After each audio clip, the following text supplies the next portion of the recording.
Scott. Today is August 78th, 2094, and this is your Blue Devil News. Oh, I always want to be on the news. What's that you say? You want to be on the news? You said what? Yeah, I'm talking to you. That's weird.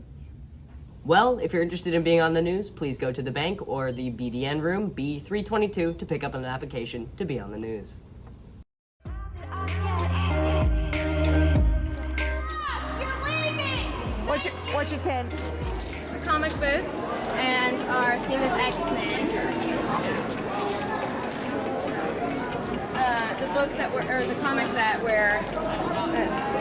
our booth is based on is the Hellfire Gala. It's like a gala, so we've got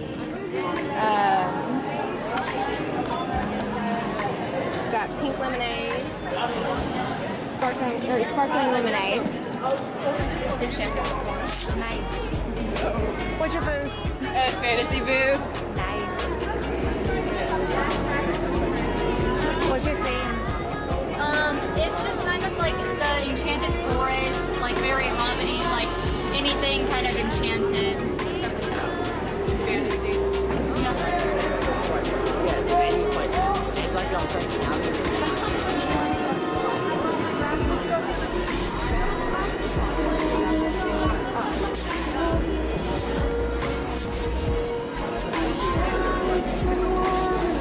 What's your booth? Mystery. It's based on the summer book club book last year that was If We Were Villains. And in the book it has a heavy influence from Shakespeare, so we have Shakespeare plays around the booth. What's your booth? This is Jurassic Park. We're doing sci-fi. So I don't know. I see the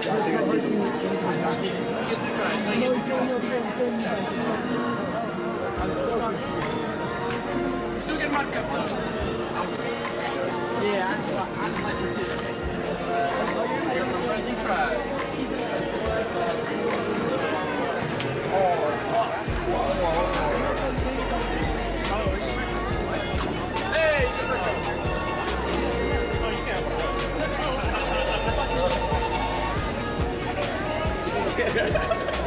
What booth is this?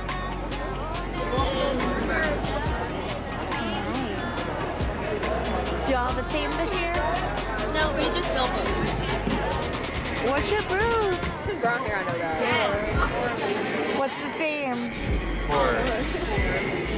What's the book that you're based it on?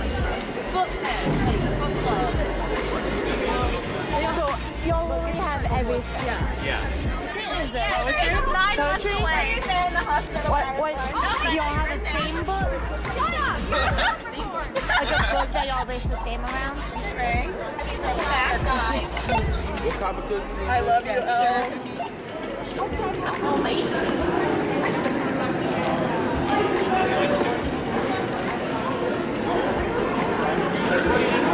Hey, I'm Mr. Shrum. I'm one of the co-sponsors of the Lebanon High School Book Club. Bookfest is going on right now, and this is a huge event that we put on for the school every year. It's an annual event, usually after testing, to promote literacy in our school and our community. We like to display different genres that students may not be as familiar with, or different books they may not be as familiar with, and we think it does a lot in terms of just building community and also, again, raising literacy. I'm Rebecca. I'm a junior. I've been doing book club for all 3 years of high school. I really love it because I love reading, Speak up. and all the people in it are really like a community, and it's really welcoming, and it's really fun to be a part of. We don't just read books, we also like to play games, we have fun, and then we also have a literacy magazine, and students can submit artwork or short stories that we publish.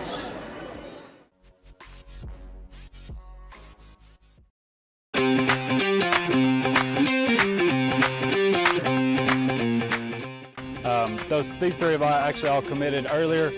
Bryce to Lenore Ryan in North Carolina, Logan to Gardner Webb in North Carolina, and Copeland to Southwest in Memphis. I'll start with Logan because I know he was jumping to go first, and if you know Logan, he's really outspoken and likes to be the center of attention, so I'll put it on him first. I think he just won most bashful in the school. Logan's a guy that came in, and if everybody remembers his freshman year, he was pretty small. Little bitty guy, liked to hide in the weight room, real quiet, real soft-spoken. We kind of have one of our goals in baseball is to make the 800-pound club. It used to be 750, and now it's 800. Logan was one of, two guys that got in this year. Made the 800-pound club. That's how far he's come. Bryson, I see, is bragging to some girl in the crowd that he was the other one. Okay, but came a long way. Played a huge role for us. He's been a catcher, and this year we asked him to pitch. He did that, and he did it really well. And Logan doesn't know this, but Logan was just named to the 9 4A All-District team as both a pitcher and a position player. Had a really good year for us.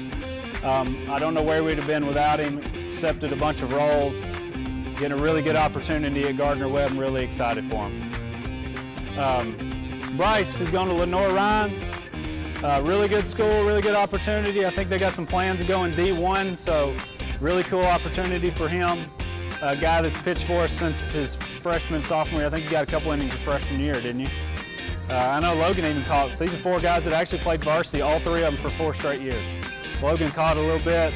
Bryce threw a couple innings, played a really big role as a sophomore until he got cut short. Was one of our district starters last year, one of our big guys this year. Put up some really impressive numbers over the course of his career. Just one of those guys that's been a steady constant on the mound for us for 4 straight years. Had a lot of success. Led us in strikeouts this year with over 50.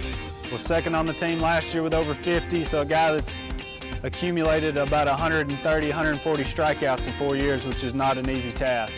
Okay, and a guy that we know is going to keep going and having even more success at college. And then Copeland. Copeland was actually the runner-up for the district MVP this year. Another guy that made all-district, put up really good numbers, especially in district play. I think you finished the year hitting 429 in district, which is incredible. So when big games, when the game was on the line, he really stepped up for us. Really good opportunity to go to a JUCO and play 2 years at Southwest, a team that's continuing to rise and get better and better. And it'll be interesting to see where he ends up after that, because he's going to have a lot more opportunities with his work ethic.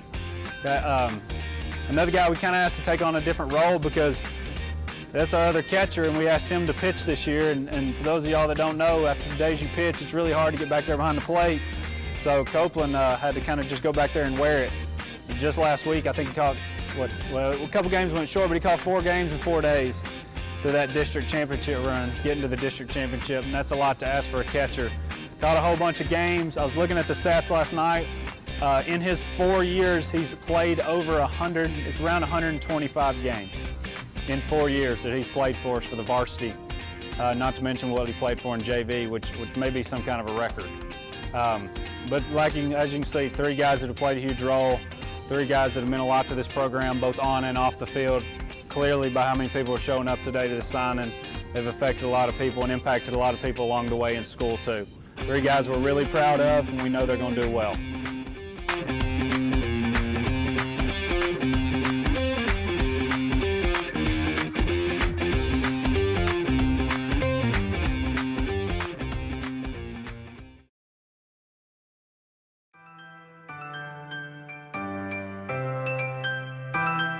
Like I said, yeah, like he said, thanks for being here today. Today's a great day. Anytime you get an opportunity to sign a college basketball scholarship, it's a big time day, because it is even more so now than ever. It's so competitive, so tough, so many different levels of guys trying to play basketball, and for Yarin to be able to commit to Chipola Junior College, which is one of the top 5 junior colleges in the country year in, year out. Been to the Final Four in the JUCO National Tournament the past 2 seasons. It's a special day. Glad that he could have his family here, his mom and his dad both here. Dad came down from, and his stepmom came down from Minnesota to be here for our banquet last night, and for signing today, and for graduation, and just big time to be able to do that. I did want to read something. I reached out to his future coach, Coach Tyndall at Chipola. I told him that Yarin was going to be signing today and asked him to if he had anything he wanted to say. And so he sent this. He said, "We are very excited to add Yarin to our program. We know he has been coached by one of the best high school coaches in the state." I don't know about that, but he did say that. "And led his program to an ultra successful season as a senior.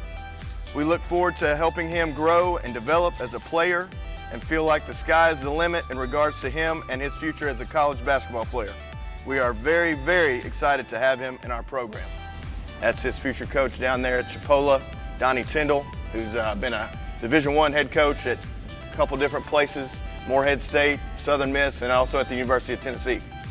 Yarin is a guy that has had, once he came back to Lebanon, grew up here, went to Minnesota in the 6th grade, came back last summer, and had a huge impact on our program.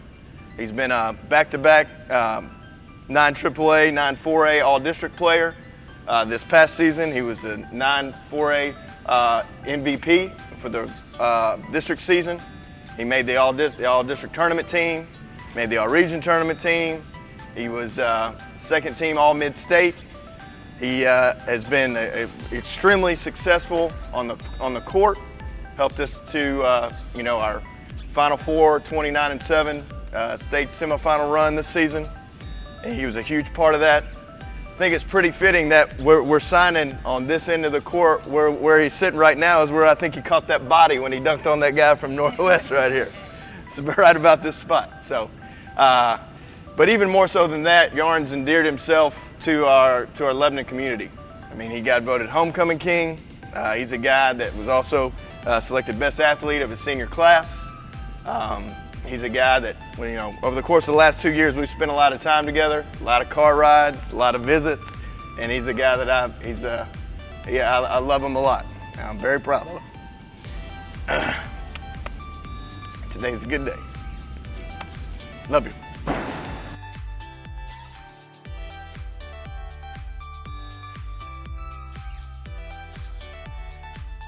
First off, I just want to thank God. Without him, none of this is possible. I want to thank my family, my mom, my dad, my other mom, all the love and support they showed me. I also want to thank my teammates, my coaches, for pushing me, making me a better player each day. I want to thank all the other supporters, fans, whatever y'all call it, for supporting me all year. Couldn't have did it without y'all.